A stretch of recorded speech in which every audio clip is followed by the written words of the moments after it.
Matthieu, chapitre 4, verset 1er. Alors Jésus fut emmené par l'Esprit dans le désert pour être tenté par le diable. Après avoir jeûné 40 jours et 40 nuits, il eut faim. Le tentateur, s'étant approché, lui dit « Si tu es fils de Dieu, ordonne que ces pierres deviennent des pains. » Jésus répondit « Il est écrit, l'homme ne vivra pas de pain seulement, mais de toute parole qui sort de la bouche de Dieu. » Le diable le transporta dans la ville sainte, le plaça sur le haut du temple et lui dit « Si tu es fils de Dieu, jette-toi en bas, car il est écrit, il donnera des ordres à ses anges à ton sujet, et ils te porteront sur les mains, de peur que ton pied ne heurte contre une pierre. » Jésus lui dit, « Il est aussi écrit, tu ne tenteras point le Seigneur ton Dieu. » Le diable le transporta encore sur une montagne très élevée, lui montra tous les royaumes du monde et leur gloire, et lui dit, « Je te donnerai toutes ces choses si tu te prosternes et m'adores. » Jésus lui dit, « Retire-toi, Satan, car il est écrit, tu adoreras le Seigneur ton Dieu et tu le serviras lui seul. » Alors le diable le laissa, et voici, des anges vinrent auprès de Jésus et le servaient. Amen. Cela fait quelques semaines que nous avons commencé une étude, un panorama de l'histoire de l'humanité en faisant le lien avec ce qui s'est passé dans le passé, la parole prophétique de Dieu et aussi ce qui se passe actuellement. Pour ce dimanche-là, le Seigneur m'a mis à cœur ce texte, donc on ne va pas à proprement parler continuer sur notre thème, Dieu voulant on reprendra la semaine prochaine, mais on va revenir sur cet épisode marquant qu'est la tentation de Jésus-Christ, parce que je crois qu'au travers de cela, il y a un réel encouragement, et Dieu, je pense, veut nous encourager au travers de ces versets. Je ne sais pas si vous avez remarqué comment ce texte nous est introduit, mais il y a des éléments qui peuvent peut-être nous surprendre, parce que nous, chrétiens, évangéliques, quelquefois nous avons des facilités pour mettre en place des conceptions selon certains termes et des conceptions dans notre marche chrétienne. C'est-à-dire, en clair, si on parle de la marche par l'esprit, d'être conduit par l'esprit, je ne sais pas, mais il me semble qu'au premier abord, la première des choses qui nous vient, c'est « Oui, Seigneur, Amen, je vais être conduit par l'Esprit ». Peut-être ce qui nous vient aussi, c'est « Je veux exercer les dons spirituels, je veux manifester des charismes de puissance, je veux avoir une autorité, je ne veux plus dépendre de la chair, etc. » On pourrait peut-être même rajouter beaucoup de thèmes, de domaines de notre vie à cette liste. Pourtant, ce texte nous ouvre une porte particulière, nous amène à comprendre ce que Dieu est capable de faire également dans nos vies, dans le but de nous former, de nous préparer, dans le but que nous soyons prêts pour son retour, puisque également il est question de cela. La Bible nous dit que Jésus va être emmené par l'Esprit dans le désert. Déjà là, peut-être ça nous fait dire aïe aïe aïe. Dans le désert pour être tenté par le diable. C'est l'Esprit de Dieu qui a fait ça. Peut-être que ça nous remue. Peut-être que ça amène des choses où on ne comprend pas tout. Pourtant, c'est réel. Pourtant, la Bible nous dit que oui, c'est l'Esprit de Dieu. Parce qu'au travers de cela, c'est de nous dont il est question, frères et sœurs. Et nous voyons ce que Dieu est capable de faire, veut faire dans nos vies. Pour qu'il y ait une relation vivante avec lui. Pour éviter que nous restions superficiels sur des conceptions peut-être vite fait, rapidement faites de la vie chrétienne évangélique. Et bien évidemment, au travers de cela, on voit qu'on peut passer par des moments qui ne sont pas évidents, et c'est ce que nous allons voir ce matin, mais au travers de cela, il y a la grâce de Dieu, la bénédiction de Dieu qui veut sans cesse se rappeler à nous pour nous encourager, en nous disant, mais je veux que vous arriviez jusqu'au bout. Si le diable a tenté Christ, Jésus-Christ, nous le savons, c'est parce que il était là, le diable n'a pas pu empêcher son incarnation, donc il voulait faire avorter les plans de Dieu. Et on sait que dans nos vies, c'est la même chose, le même processus. Ce que Dieu veut faire, c'est faire avorter l'appel de Dieu, les plans de Dieu, la vocation que Dieu nous a adressée. Pour qu'on puisse exploser, peut-être, être en dehors de ce que Dieu avait prévu pour nous. Alors oui, on peut être conduit par l'Esprit dans le désert. Peut-être qu'on aime moins, peut-être que ça fait moins plaisir, mais c'est nécessaire, frères et sœurs. Dieu peut permettre quelquefois que nous soyons criblés. Dieu peut permettre quelquefois que le diable, le tentateur vienne pour nous tenter sur des domaines bien précis. On va voir ce matin quels sont ces domaines bien précis. Parce qu'au travers de cela, on est épuré, émondé. Au travers de cela, il y a une œuvre qui accompagne ce que Dieu fait. Et c'est une œuvre merveilleuse. Manifester la vie de résurrection, c'est ce que nous allons voir bien évidemment. On pourrait résumer la tentation de Jésus-Christ sous 3 domaines. Puisque au travers des épreuves qui vont venir, de ce que le diable va mettre en place pour essayer de détourner Christ de son appel et de sa vocation, on pourrait dire que ça rejoint 3 domaines, le corps, l'âme et l'esprit. Et au travers de cela, nous savons que nous-mêmes, nous sommes faits. C'est là un principe divin, c'est la volonté de Dieu. L'être humain est composé du corps, de l'âme et de l'esprit. Et il nous faut comprendre que l'ennemi de nos âmes va venir nous tenter dans les 3 domaines, ces 3 domaines de nos vies. Car au travers de ces 3 domaines, c'est notre entité finalement, on le sait, c'est sûr. Le premier point qu'on pourrait aborder, c'est la tentation de Jésus par rapport à son corps, et on va expliquer tout cela bien évidemment. La Bible nous dit que donc Jésus avait jeûné pendant 40 jours, donc ça fait quand même un certain nombre de jours, et qu'il va avoir faim. Il va avoir faim. On peut dire c'est normal ce qui se passe là. Comme c'est normal ce qui peut se passer dans nos vies. En ce qui concerne, en ce qui touche le corps. Il y a un processus naturel que Dieu a mis en place dans l'être humain. La différence, frères et sœurs, et ce que nous devons comprendre au travers de ce que nous allons partager ce matin, c'est quelle est l'autorité de Christ dans notre vie. Quelle est la place que nous lui laissons. Laissons à l'Esprit de Dieu pour qu'il puisse nous amener à comprendre que nous ne devons pas dépendre de notre corps, mais dépendre de lui. Le diable va donc venir, le tentateur, et va lui dire, mais si tu es fils de Dieu, et c'est ça quand même qui est important, l'approche, si tu es fils de Dieu, ordonne que ces pierres deviennent des pains. Il y a là un premier point que j'aimerais partager avec vous. C'est le travail de l'ennemi de nos âmes. Et aujourd'hui, on le voit plus que jamais. À semer ce mensonge dans nos vies, de telle sorte qu'il veut arriver à nous faire croire que la vie véritable dépend uniquement de la satisfaction des besoins physiques. Il veut nous faire croire cela. Il veut et il travaille à ce que le corps soit au centre de notre attention. Aujourd'hui, nous voyons combien le corps est au centre de toutes les attentions. Combien le corps est instrumentalisé. Combien le corps amène à des notions qui font grandir l'égoïsme.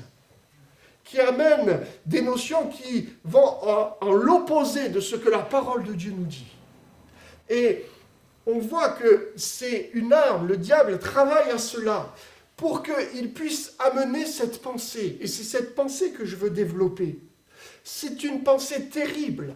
C'est une parole terrible qu'il veut amener dans nos vies, dans nos cœurs, pour qu'à un moment donné, on puisse dire, mais après tout, si je suis enfant de Dieu, c'est normal que j'ordonne à Dieu de satisfaire mes besoins.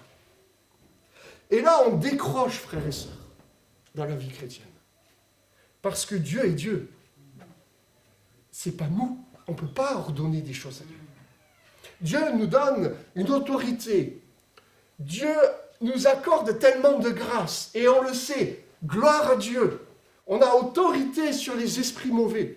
On a autorité sur tout un tas de choses. Mais l'autorité que nous avons ne subsiste uniquement parce qu'il y a le sang de Christ sur nos vies. On ne peut pas, et Jésus-Christ lui-même, à aucun moment, n'a pris une place qui n'était pas la sienne dans son ministère terrestre. Parce que lui-même dira que tout ce qu'il fait, c'est selon les ordres que le Père lui a donnés. Et ça, c'est dans le bon déroulé des choses. Sauf que ce que le diable est en train de nous dire, de dire au travers de ces tentations, de ces épreuves qu'il manifeste dans nos vies, en clair, il est en train de dire, mais de nous faire croire que si on est enfant de Dieu, c'est anormal qu'on soit malade, c'est anormal qu'on ressente la faim, c'est anormal que les besoins physiques ne soient pas comblés. En clair, il veut nous amener à dire, Dieu, je t'ordonne de combler mes manques. Et ça, c'est la pensée que nous avons aujourd'hui. C'est une pensée qui traverse finalement les siècles, qui est là insufflée par le tentateur et qui veut toucher le peuple de Dieu, où il est en train de nous dire, mais si vous avez des manques, c'est pas normal. Alors ordonnez des choses à Dieu. Et on sait à quel point c'est un terrain dangereux. Peut-être que nous avons des carences les uns les autres. Peut-être nous vivons des choses difficiles. Peut-être que les jeunes d'aujourd'hui, peut-être qu'il y a des tempêtes difficiles parce qu'il y a des besoins naturels, mais il y a ce que la parole de Dieu dit. Le combat qui est là terrible pour les jeunes. Le combat qui est là terrible parce qu'aujourd'hui, vous savez à quel point tout est fait pour détruire la jeunesse. À quel point tout est fait pour répandre, par exemple, la pornographie. Mais il y a tellement d'autres choses. Parce qu'après tout, si ton corps a des besoins, il faut que tu y répondes de suite. Et en tant que chrétien, il y a cette confrontation d'autorité, confrontation de royaume, entre ce que Dieu nous offre, ce que Dieu nous dit, les promesses de Dieu, la bénédiction qui est liée à garder notre être, nos corps, âme et esprit dans la sainteté. Et de l'autre côté, le diable qui nous dit, mais attends, si tu es vraiment enfant de Dieu, c'est pas normal que tu vives ça. Et combien de fois on peut décrocher, combien de fois, si on commence à réfléchir, et combien de jeunes ont pu le dire, mais après tout, Seigneur, je ne comprends pas, eux, ils peuvent faire ce qu'ils veulent, moi non. Et là, en général, c'est le début de la fin. C'est le début de la fin. J'agis selon l'ordre que le Père m'a donné. Quelle parole extraordinaire, c'est Jésus qui dit ça. S'il y en a bien un qui, venu sur terre, pouvait se revendiquer d'une autorité naturelle normale, c'est Christ. Et pourtant, au travers de sa vie, on voit à quel point il y avait une soumission, un désir d'honorer Dieu, un désir de faire ce qui est agréable à Dieu, à tel point qu'il dira, mais j'attends les ordres de mon Père. Frères et sœurs, n'écoutons pas, ne nous laissons pas avoir par cette tentation, ne nous laissons pas avoir en ce qui concerne le corps dans notre vie, parce qu'il y a des grâces qui sont rattachées au fait de garder, de préserver son corps. Notre corps est le temple du Saint-Esprit. Notre corps doit être saint, pur. Nous devons honorer, glorifier le Seigneur dans notre corps également. C'est important. La réponse de Jésus est extraordinaire parce que vous savez que dans cet épisode de la tentation, Jésus va répondre en citant l'Ancien Testament et notamment particulièrement le livre du Deutéronome. Peut-être la seconde loi, la répétition de la loi, ce qui venait comme pour bloquer l'être humain en disant « mais nous on ne peut pas le faire ». Et Jésus va dire « mais c'est comme s'il disait « mais moi, regardez-moi, je le fais pour vous, je le fais ». L'homme ne vivra pas de pain seulement, mais de toute parole qui sort de la bouche de Dieu. Il y a une puissance dans cette parole.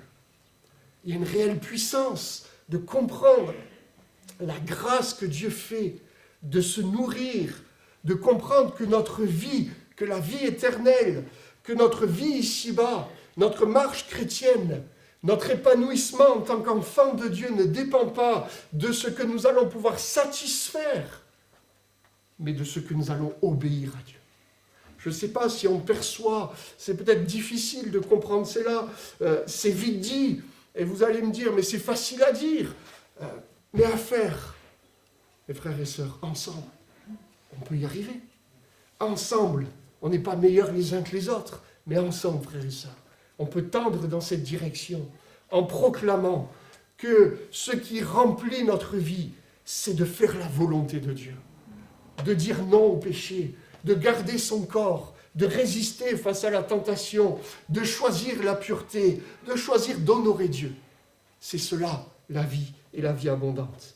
Le deuxième volet, on pourrait dire, de la tentation de Christ va se situer au niveau de son âme.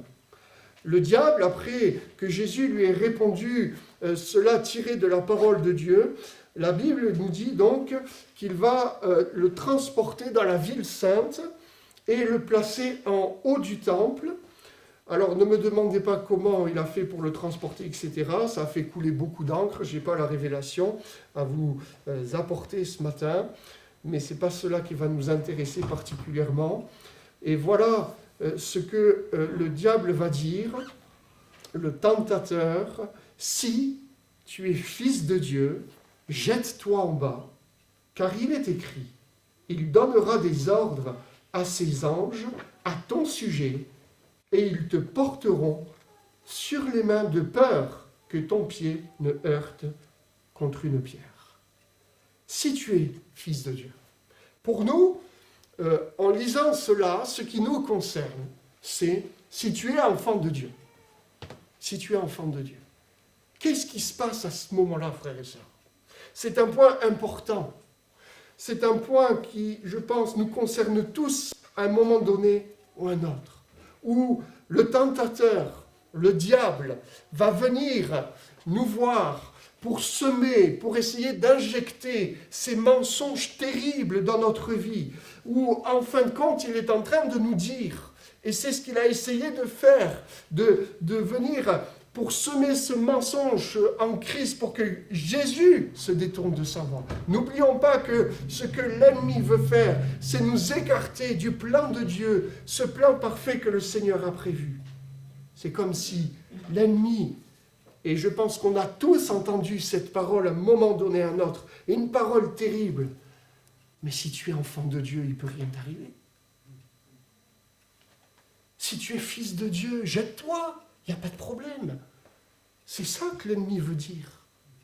Toucher notre âme, en nous faisant croire, frères et sœurs, un mensonge terrible, un mensonge qui a dévasté tellement de personnes, nous faire croire que si on est enfant de Dieu, il ne peut rien nous arriver. Nous faire croire que si on est enfant de Dieu, on va être exclu de la souffrance. C'est terrible. La Bible dit l'inverse. Mais combien de fois il y a cette pensée qui vient? Combien de fois nous avons traversé des temps difficiles et, j'allais dire, excusez-moi l'expression, comme par hasard, un frère ou une sœur avec un réel ministère d'encouragement est venu nous voir en disant « Mais si t'arrive quelque chose, c'est qu'il y a un problème dans ta vie. Si t'arrive quelque chose là, si tu vis ça, c'est que tu ne fais pas la volonté de Dieu. » Ça ne nous est pas déjà arrivé, ça? Cette pensée qui est là, ce mensonge, où finalement, mais si tu es fils de Dieu, si tu es fille de Dieu, si Dieu est ton Père, comme on l'a proclamé, comme on l'a chanté, mais il ne va rien t'arriver, tu ne vas pas souffrir, sauf que dans nos vies, on souffre. Sauf qu'il y a des souffrances physiques, mais il y a des souffrances intérieures qui sont terribles, ces souffrances. C'est réel. On aimerait qu'elles ne soient pas là. On aimerait que même les souffrances intérieures soient physiques parce que c'est plus simple.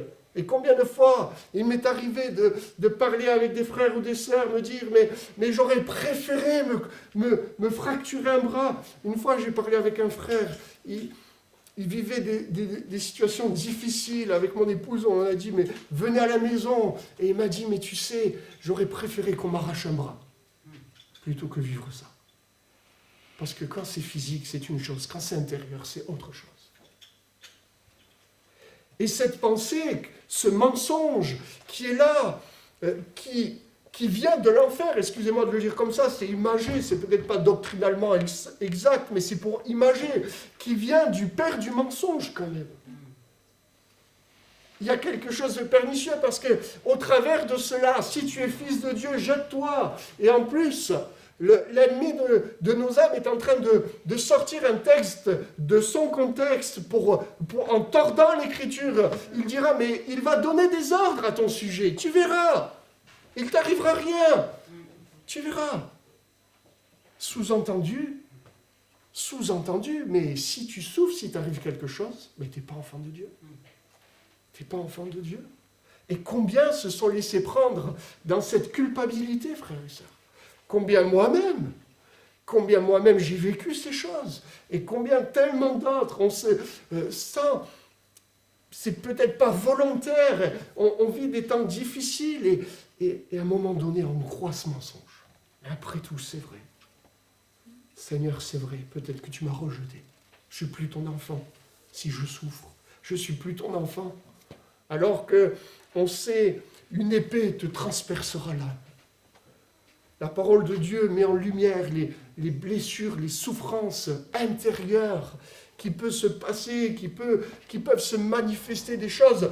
On ne peut pas tout expliquer, frères et sœurs, on ne peut pas tout analyser, mais c'est réel. Et combien nous savons que quelquefois il y a une épée qui transperce notre âme.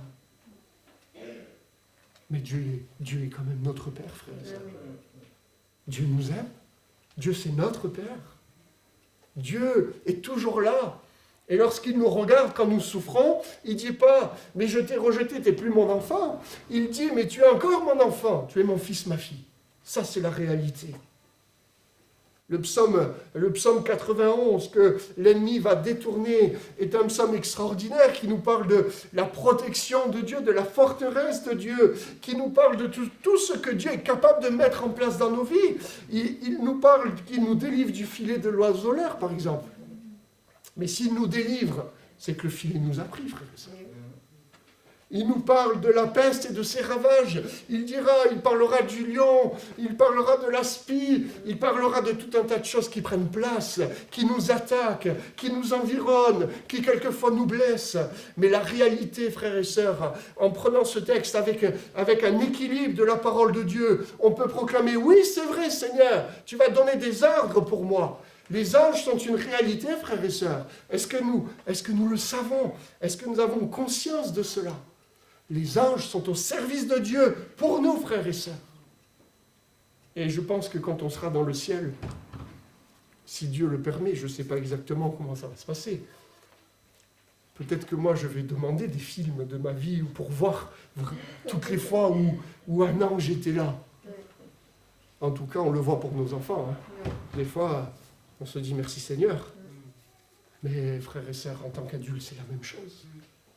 Et je crois quelle grâce de comprendre que, oui, Dieu donne des ordres à ses anges pour que nous ne restions pas à terre, pour que nous ne soyons pas atténués dans notre vocation, exterminés, pour que nous puissions toujours continuer le chemin et le combat que Jésus a prévu pour nous.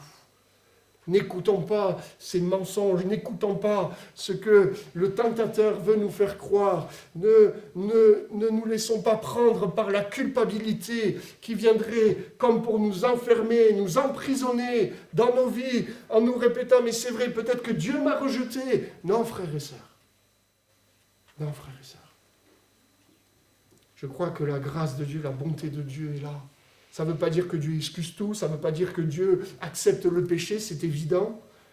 Ça veut dire que la fidélité de Dieu dépasse nos conceptions et ce que Dieu veut faire.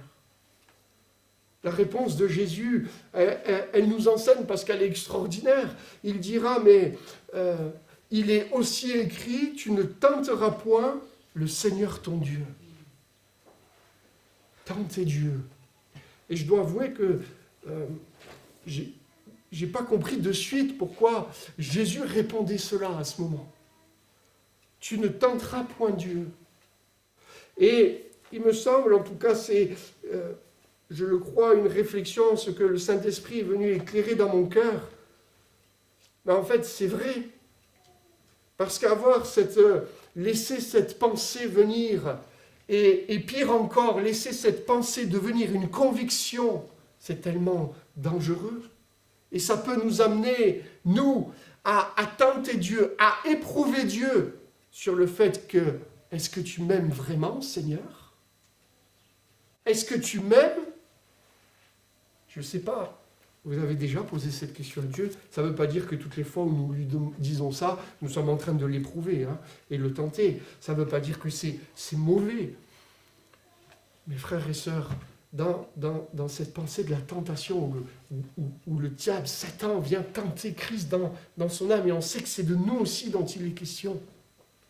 Combien nous pouvons être pris par cette pensée, mais Seigneur, je souffre. Seigneur, j'ai mal. Seigneur, tu vois pas que j'ai mal? Seigneur, est-ce que tu m'aimes à la fin? Tentez Dieu sur le fait, est-ce que c'est vrai que Dieu est amour? Éprouvez Dieu, est-ce que c'est vrai que le sacrifice de Jésus-Christ est suffisant? Est-ce que c'est vrai que le sang de Jésus purifie de tout péché? Est-ce que c'est vrai, Seigneur, que tes bras d'amour sont encore là pour moi? Ben oui, je crois qu'on peut dire oui. Ne pensons jamais, frères et sœurs, que parce que nous souffrons, ça veut dire que Dieu ne nous aime pas. Parce que ça aussi, c'est un mensonge. Et c'est ce que l'ennemi est venu dire. Nous faire croire, et constamment. Mais tu vois, si Dieu t'aimait, tu ne vivrais pas ça. Parce que nous sommes dans des conceptions évangéliques. On a tellement cadré Dieu, on a tellement schématisé l'amour de Dieu, qu'on est quelquefois trop loin de la parole, frères et sœurs. On peut souffrir et être en même temps sûr, certain que Dieu nous aime. Et c'est ça la vie de l'esprit, frères et sœurs. C'est ne pas faire attention à notre corps, c'est de ne pas nous appuyer sur ce que notre âme est en train de vivre, mais c'est de rester sur le spirituel. C'est ça la vie de l'esprit. C'est ça qui nous amène dans une maturité, qui fait qu'on peut traverser des circonstances tragiques, des circonstances où humainement on ne peut pas. Humainement on ne peut pas. Il y a des situations dans les vies où on ne peut pas s'en remettre. C'est pas possible. On voit l'actualité, il y a des choses, c'est atroce ce qui se passe dans notre pays, partout dans le monde. Mais c'est atroce. Comment une femme peut se relever d'un viol, frères et sœurs? C'est pas possible humainement. Il y a des cicatrices. Mais frères et sœurs, l'Esprit de Dieu est une réalité. La présence de Dieu est une réalité. L'amour de Dieu est une réalité. L'amour de Dieu est ce qui restaure, qui guérit, qui nous amène à saisir l'œuvre de la croix pleinement, où nous proclamons, nous regardons la preuve, j'allais dire le signe extraordinaire, parce que c'est biblique. Tu auras un signe, la jeune fille sera enceinte. La Vierge sera enceinte. Le signe, frères et sœurs, la preuve, nous est sans cesse rappelé. Jésus-Christ à la croix. C'est la preuve. Alors que Dieu n'avait pas besoin de preuves, mais il nous a donné cela pour que nous puissions à tous les moments de nos vies, pour que nous puissions comprendre que Dieu nous aime, frères et sœurs. Que l'amour de Dieu est une réalité. Notre Dieu est un Père, et notre Père est un Père protecteur. Un Père qui ne ressemble pas au Père que nous avons pu connaître ici-bas. Notre Père est celui qui prend position pour nous, qui s'engage pour nous, qui nous bénit, qui bénit les nôtres, qui garde les yeux sur nous, frères et sœurs. Notre Père, c'est celui qui est créateur, c'est celui qui a tout créé, et c'est celui à qui nous pouvons invoquer le nom par le sacrifice de Jésus-Christ à la croix. La troisième volet, le temps passe vite, on pourrait dire, c'est Christ qui a été tenté dans son esprit spirituellement. Lorsque le diable va voir qu'il échoue à chaque fois, la Bible nous dit qu'il va le transporter sur une montagne très élevée. Il va lui montrer les royaumes du monde et leur gloire. Et on connaît ce texte, hein, il dira « Je te donnerai toutes ces choses si tu te prosternes et m'adores. » On est là dans le fond de l'ennemi de nos âmes, ce qu'il recherche, on pourrait presque dire depuis toujours, être adoré à la place de Dieu. Si tu m'adores et te prosternes. Vous savez que ce texte explique ce que nous vivons actuellement. Ce texte explique ce que ceux qui sont dans la gloire de ce monde ont dû faire pour vivre cette gloire. Vous savez que, excusez-moi, aujourd'hui, ça a toujours été, mais aujourd'hui, vous pouvez trouver tellement de témoignages, de stars, de personnes qui sont mondialement connues, qui ne se cachent absolument pas, parce qu'elles le disent, parce qu'elles le chantent, que pour réussir, ils ont dû donner leur âme au diable. On le sait. Et cette réalité est expliquée dans ce texte. Les royaumes de ce monde, la gloire de ce monde, frères et sœurs, ce n'est pas notre gloire, ce n'est pas notre royaume. Et il y a là une confrontation de royaumes entre ce que le tentateur veut mettre en place et ce que Jésus-Christ est venu instaurer. Il y a une confrontation d'autorité, de royaume, parce que le diable veut prendre, veut voler ce qui est à Dieu. Jésus-Christ dira « Mon royaume n'est pas de ce monde ». Alors frères et sœurs, pourquoi nous, en tant que chrétiens, nous recherchons dans ce monde un royaume? Pourquoi, frères et sœurs? Si Christ a pu dire « Mon royaume n'est pas de ce monde », ça veut dire que nous, en tant qu'enfants de Dieu, nous ne devons pas chercher une gloire dans ce monde et un royaume. Il y a là une tentation en fin de compte, qui vient presque être la conclusion de ce que nous avons partagé, corps, âme et esprit. Une tentation qui est là à chaque instant de notre vie chrétienne, où, lorsque nous sommes usés dans le corps, ou lorsque notre âme est touchée au plus profond et que rien ne semble pouvoir intervenir, il y a comme une parole, une voix qui se fait entendre et qui nous dit « Mais tu ne serais pas plus heureux si tu étais dans le monde? Tu ne serais pas mieux? Regarde la vie que tu avais avant. Regarde les royaumes qu'il y a dans ce monde. Tu ne serais pas mieux? » Quelle parole terrible qui vient du fond du tentateur, nous faire croire que le royaume de ce monde sont préférables au royaume de Dieu. Ce texte, il fait écho parce que lorsque Jésus va citer des versets du Deutéronome, en fait, il fait référence aussi, on n'a pas le temps de tout voir, mais à ce que le peuple d'Israël a vécu dans le désert et combien de fois ils ont murmuré alors que Dieu les avait bénis en disant « Mais en Égypte, on avait de la viande. C'était merveilleux, l'Égypte. » Quel royaume! Et c'est ça, frères et sœurs. Nous, quand on lit ces textes, on dit « Mais quand même, ils exagèrent. » Et pourtant, combien de fois peut-être nous l'avons pensé en cachette? Ou peut-être pas nous penser, mais combien de fois l'ennemi est venu nous faire croire « Mais regarde, avant, tu pouvais, c'était mieux avant. » Frères et sœurs, non.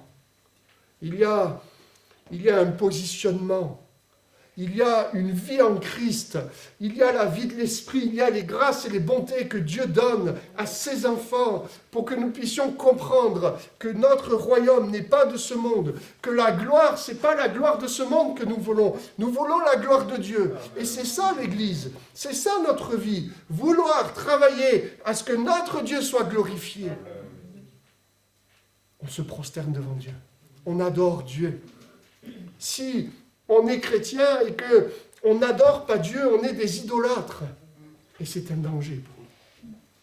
Mon royaume n'est pas de ce monde. Face aux épreuves, frères et sœurs, face aux souffrances, face à ce que nous pouvons vivre, est-ce que nous voulons proclamer ce texte extraordinaire, la réponse de Christ? Tu adoreras le Seigneur ton Dieu et tu le serviras, lui seul. Alléluia. On ne veut pas servir quelqu'un d'autre. On veut servir notre Dieu. Et le service que Dieu nous demande, frères et sœurs. Le premier service, c'est d'être des adorateurs, c'est de lui obéir, c'est de le glorifier dans notre couple, dans notre famille, là où Dieu nous a placés. Pas devant les foules, mais dans notre intimité. Adorer Dieu lorsqu'on est devant la télé, lorsqu'on est devant Internet, lorsqu'on est devant des personnes qui sont tout sauf aimables. Qui allons-nous adorer? C'est cela la vie chrétienne, c'est pratique. Lorsque nous sommes face à quelqu'un qui nous insulte, qui allons-nous servir? Qui allons-nous adorer? Lorsque nous sommes tentés de voler, lorsque nous sommes tentés de faire tout un tas de choses, qui allons-nous servir? C'est cela la vie chrétienne. Lorsque nous répondons à la haine par l'amour, frères et sœurs, on adore Dieu. Lorsque nous aimons quelqu'un qui n'est pas aimable, lorsque on tend l'autre joue, lorsque on relève quelqu'un qui était à demi-mort sur le bord de la route, on est en train d'adorer Dieu. L'adoration, c'est notre vie, frères et sœurs. C'est pas le dimanche matin de 10h à 10h20, 25, 30. C'est tous les jours de notre vie où on dit « Seigneur, ma vie est une offrande pour toi. Arrière de moi, Satan, parce que je choisis d'adorer mon Dieu. » On prie le Seigneur un instant, frères et sœurs. Seigneur, merci pour ta parole. Seigneur, nous sommes tous devant toi. Nous voulons écouter ce que tu nous dis. Nous voulons prendre ces encouragements que tu nous donnes. Seigneur, combien de fois nous nous sommes laissés piéger par ces paroles mensongères? Combien de fois nous nous sommes laissés emprisonner par une culpabilité qui venait du tentateur? Seigneur, aide-nous.